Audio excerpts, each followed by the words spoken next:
Is Ukraine still optimistic about victory after the massive attack launched against Russia? It seems that the attack at that time actually became an embarrassing moment for Ukraine, because Russia has prepared for all possibilities in the future. Back to the tense morning of March 11th, 2025, a morning that left tension in the air, where the world witnessed one of the largest drone attacks ever launched by Ukraine against Moscow and the surrounding regions. As the sun was just about to peek over the horizon, the peaceful atmosphere suddenly turned chaotic. A thunderous roar shattered the morning silence, followed by a strong and jolting explosion, enough to make everyone's heart race in the city. Drones flew in large numbers toward downtown Moscow. In an instant, the usually peaceful sky was filled with small, fast-moving aircraft heading precisely toward their designated targets. According to circulating information, the primary goal of this attack was to target Moscow's oil refinery facilities, a facility that is the backbone of Russia's economy and would undoubtedly have a significant impact if successfully destroyed. However, reality proved otherwise. Although Ukraine hoped the attack would disable one of Russia's vital sectors, the outcome was quite different. Instead, the damage occurred to several civilian infrastructure facilities that weren't as crucial.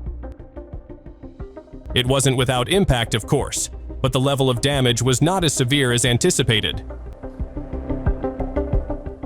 However, in the fast-paced and tense sequence of events, one thing couldn't be ignored: the effectiveness of Russia's air defense system, which was indirectly communicated by Ukrainian forces. Although the attack didn't fully succeed, Russia's air defense proved to be quite effective in intercepting many of the drones. A total of 343 drones were claimed to have been shot down by Russia, according to the Ministry of Defense in Moscow. Of that number, 91 drones successfully targeted the Moscow area, a strike that clearly demonstrated Ukraine's ambition and bravery despite its limitations. Not stopping there, 6 Ukrainian drones were also intercepted as they tried to approach the Kursk nuclear power plant, one of Russia's vital facilities. How does Russia work so well with its air defense system? What capabilities does Russia have?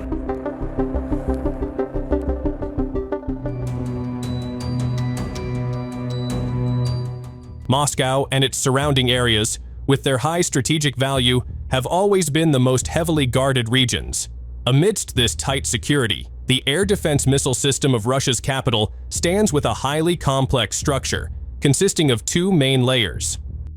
One of the most frequently discussed layers is the S-400 system, known as one of the most advanced air defense systems in the world.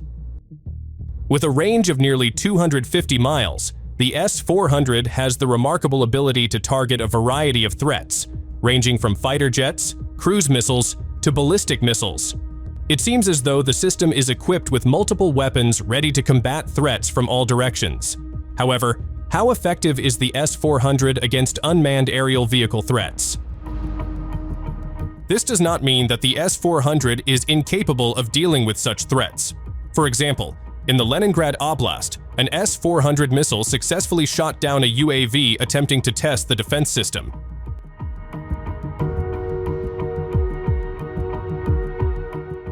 Nevertheless, dealing with UAVs is not an easy task. With their small size, high maneuverability, and relatively low cost, UAVs present a significant challenge, especially in situations with limited radar range or when facing large-scale attacks, a scenario known as saturation attack. Of course, while the S-400 is highly advanced, these limitations still exist, and only through proper strategy and coordination can such potential threats be effectively countered.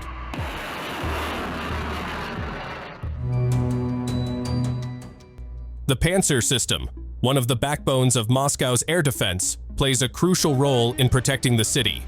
With its exceptional capability to intercept various aerial threats, ranging from aircraft and unmanned aerial vehicles to missiles, Pantsir serves as an unwavering protector. This advanced system combines missile power and conventional weapons to create a highly effective layered defense shield, ensuring the skies over Moscow remain safe from a variety of looming attacks. However, over time, Pantsir has continued to innovate and adapt. One of the most significant modernization efforts is the use of smaller and more cost-effective missiles. These missiles are designed to counter smaller, more agile, and harder to detect aerial threats, ensuring that the system remains relevant and effective in facing new challenges in modern warfare. Pantsir has proven its capabilities on the battlefield. The system has accurately intercepted and downed Ukrainian kamikaze UAVs, based on the lightweight Aeroprakt A-22 aircraft. Moreover, it has also succeeded in shooting down several enemy drones attempting to threaten the Kursk border region. In every critical moment, Pantsir has proven itself to be an unshakable shield, protecting Moscow and its surrounding areas from the evolving aerial threats. You're probably already familiar with the Strela 10, right? This Russian air defense system, which is more than 5 decades old, continues to prove its resilience. Despite its age, the Strela 10 remains steadfast in its role of intercepting airborne threats, including a growing number of drones.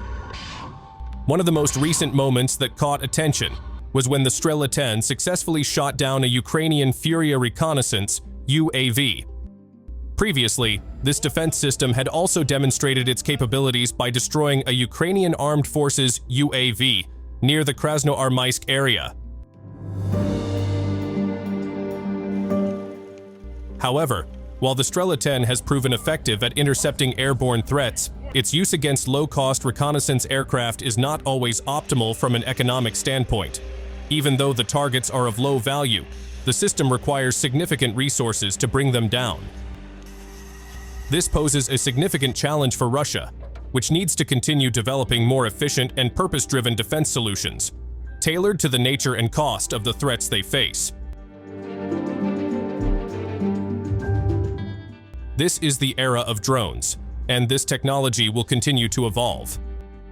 It is not only Ukraine and Russia that rely on drones on the battlefield, but also other countries that are continuously developing their military technology production. Therefore, systems to defeat drones, especially in large numbers, must be optimized as soon as possible.